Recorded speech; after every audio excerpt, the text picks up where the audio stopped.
So, today we are talking about aquatic ecosystems, or just ecosystems that involve water or are mostly in water. By the end of today's lesson, I want you to be able to apply the concept we learned about terrestrial ecosystems, or ecosystems we talked about that had to do with land, as to our aquatic ecosystems. So we're going to go through a couple examples, the different types, what makes an aquatic ecosystem different than a terrestrial ecosystem, and what makes them similar. So to start us off, there are factors that affect underwater ecosystems that terrestrial ecosystems aren't concerned with. So things that affect aquatic ecosystems that aren't really a thing in terrestrial ecosystems. That is water depth, temperature, flow, and the amount of dissolved nutrients. And all of those things can affect aquatic organisms. Now, I know temperature can also affect terrestrial ecosystems, and we talked about the different biomes and the different latitudes and how latitude affects an ecosystem. But with water and aquatic ecosystems, our aquatic organisms are a lot more temperature sensitive. So, water depth, temperature, the flow of water, so water currents, and the amount of dissolved nutrients can affect our aquatic organisms. I say dissolved nutrients if you remember our phosphorus cycles, if you remember our nitrogen cycle, or even our carbon cycle. All of those things can be dissolved in water. So we talked about eutrophication with our phosphorus system or phosphorus cycle. And how increased phosphorus can increase the amount of plant life in water. That's an example of how dissolved nutrients can affect an ecosystem. Carbon dioxide can also be dissolved in water. Same with oxygen. The amount of oxygen that is dissolved in water helps those aquatic organisms carry out cellular respiration. So we're going to we are going to talk about each one of these conditions, how they affect ecosystems, and then we are going to go into the different types of ecosystems. So, water depth influences aquatic life, mainly because sunlight can only go a short distance through the water. So it can only go so deep. And that sunlight divides our water into zones. So there are 3 zones that we're going to talk about. The first is the photic zone. The photic zone, let's get my little pointer out. The photic zone is you can see right here, just the top layer. And it doesn't go very deep because water or sunlight doesn't go into the water very deep. So the photic zone is the sunlit region near the surface where photosynthesis can occur. So all of our zooplankton, all of our algae, they live in the photic zone. They live where they can get enough sun to carry out photosynthesis. The aphotic zone, we only need aphotic, we don't need that word right there. But the aphotic zone is where photosynthesis can't occur. So we get little to no light, so photosynthesis can't take place. So photic, photosynthesis, aphotic, no photosynthesis. Just like biotic is living and abiotic is non-living. That A means no. The other zone we're going to talk about is the benthic zone. Now, a benthos is an aquatic organism that lives on rocks or sediments at the bottom of lakes, streams, and oceans. So, if we've got just the top layer of like the sediment in the rock and the dirt underneath the water, that is where all of our benthos live. That is the benthic zone.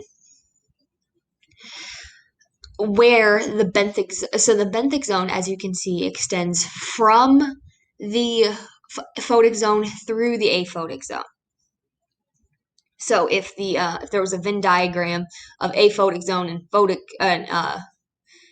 zone and photic zone, the benthic zone would be the only thing in between them. So where the benthic zone is in the photic zone, so right here, where this brown is, those are going to be our algae and those rooted plants. We can see the rooted plants right in here, and our algae is going to kind of grow on the top of that grass or the top of that dirt. In the aphotic zone, so where they can't carry out photosynthesis, we will get our chemosynthetic autotrophs. Now, if you remember back to our producers and consumers lessons, we talked about how primary producers are mostly photosynthesizers, but can also be chemosynthesizers. And those chemosynthesizers are able to use chemical compounds to create energy in a very similar way that we talked about when we talked about photosynthesis. So, what the amount of sunlight something gets and the amount and the organisms that live in each zone affect the overall ecosystem. So the organisms that live up here in the photic zone are going to be really, really different than the organisms that live down here in the aphotic zone. There are 3 more things that affect aquatic ecosystems and the organisms that can live in those aquatic ecosystems. The first being temperature. So, aquatic ecosystems, just like terrestrial ones, are warmer near the equator and colder at the poles. So, just like on terrestrial zones, near the equator, we get really, really warm water, and up by the poles, we get really, really cold water. But another thing that we don't think about with terrestrial ecosystems is depth. So the deeper into the ocean we go, even if it's at the center of the equator, if it's at the bottom of the ocean, it's going to get really, really cold because we don't have that sunlight to warm it up. So different aquatic ecosystems can survive in different temperatures. So the fish that we see at the equator are going to be really different than the fish that we see up north or way down south. If we go over to currents, currents in lakes and oceans dramatically affect the temperature. So currents and temperature kind of go hand in hand. The ocean currents can carry warm water and carry cold water to different areas of the earth. So if we look at this picture right here, this says the Gulf Stream, so that's the type of current. And it says, so we've got warm water here around the equator, and that at least this current, this Gulf Stream, is going to take that warm water and push it all the way up along this coast of the U.S. And it's going to take this cold water up here by Greenland. It's going to bring it down here. So it's going to cool down this kind of area to be colder than it would have been. And it's going to warm up this area up here where it would have been relatively cooler. So temperature and currents kind of go hand in hand. And then the last bit is nutrient availability. So organisms need nutrients to survive. So nitrogen, oxygen, phosphorus, and potassium. And the amount and type of these nutrients dissolved in bodies of water varies greatly. So the amount of oxygen that is dissolved in one area of the ocean isn't going to be the same amount of oxygen that is dissolved in another area of the ocean. So some organisms can survive and thrive in areas where there is little to no dissolved oxygen. Others really need high levels of oxygen in order to survive. So the amount of nutrients available in a certain area kind of limits which organisms can live where. So with all this information, with all these different ways that aquatic ecosystems can differ, we're going to talk about the different types. So we're going to start with freshwater ecosystems. So freshwater ecosystems have really, really low salinity. Now, salinity is the measure of salt in an ecosystem. So in freshwater, we've got no salt. Now, only 3% of the Earth's water is freshwater, meaning only 3% of the Earth's water, period, has no salt in it. And a lot of that is actually trapped in the ice caps up north and down south. But that's beside the point. All of the fresh water on Earth can be kind of broken down into these 3 main categories. The first one are streams and rivers. So we've got a nice foresty stream up here. Streams and rivers often originate from underground sources. So hot springs or underground aquifers will kind of create these rivers and streams as that water reaches the surface. Near the source, so where that water comes out of the underground source, we've got plenty of dissolved oxygen. So because of that, a lot of animals in many rivers and streams depend on terrestrial plants and animals that live along the banks for food. So we've got a lot of oxygen, which means we're going to have a lot of critters in here. And if we've got a lot of critters in here, they might not get all of the nutrients they need or the food they need. So they might have to rely on like the plants that fall into it for some of their nutrients. The next type of aquatic ecosystem we're going to talk about are lakes and ponds. So we've got a beautiful picture of a lake up here. Now, food webs in lakes and ponds often depend on plankton and attached algae or plants. So that first level, that really, really super important level, is our primary producers, and that's where we get plankton and attached algae or plants. Now, when I say plankton, I just mean both phytoplankton and zooplankton. So plankton is just a general term for both of those. In lakes, water usually flows in and out. We've got some sort of source feeding the lake. We've got some sort of source taking water out. That way we can kind of have like a fresh, replenished water, and we've got that water cycle that we talked about. Because water flows in and out, we can also distribute heat, oxygen, and nutrients. So if it flows in through a stream, we've got all those dissolved nutrients in the stream that will pour into the lake and help support the lake ecosystem. And then the used up water will flow out of the lake and eventually get recycled. Now, the last type of freshwater ecosystem, and probably my favorite type of freshwater ecosystem, or maybe my favorite aquatic ecosystem altogether, are freshwater wetlands. So, a wetland is an ecosystem in which water either covers the soil or is present near the surface for at least part of the year. So we're talking really, really wet, really flooded areas. Water can flow through like a lake, but it can also just stay in place. They are often really nutrient rich. There's a lot of plants and animals that live around it, that die, that decompose, that kind of release those nutrients into the water. And they have really, really, really important environmental functions. They're really good at purifying water by filtering pollutants, and they're also really good at flood prevention because if a wetland gets flooded, it can hold a lot more water than you think it is, so than you think it would. So you get a lot of flood protection from these kind of ecosystems.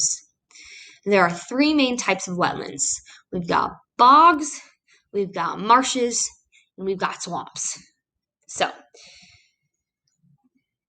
bogs, you can see, have a lot of water in them. Marshes, a little bit less. Marshes are typically grassier, where swamps have a lot more trees and a lot less of this flooding that you see in the bogs and marshes.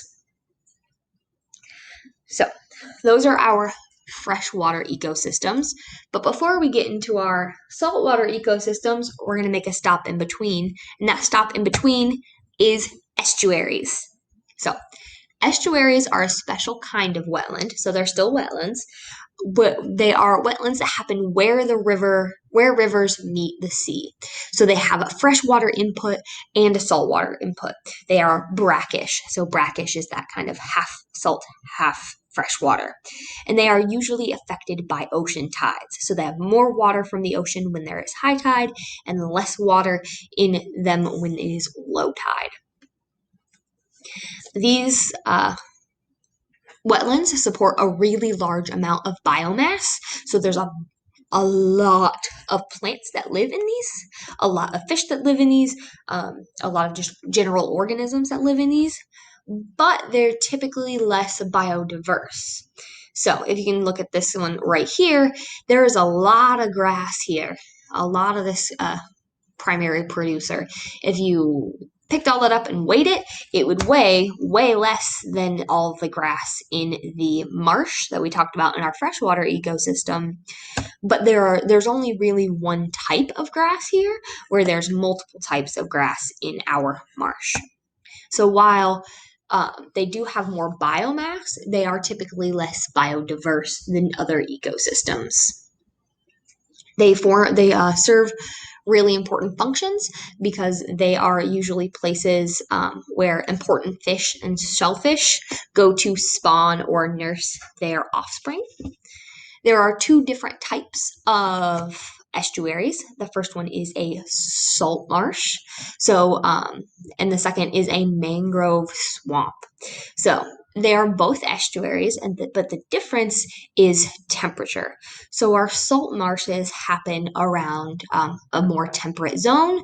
So we're thinking like Chesapeake Bay. So that's our salt marsh right here.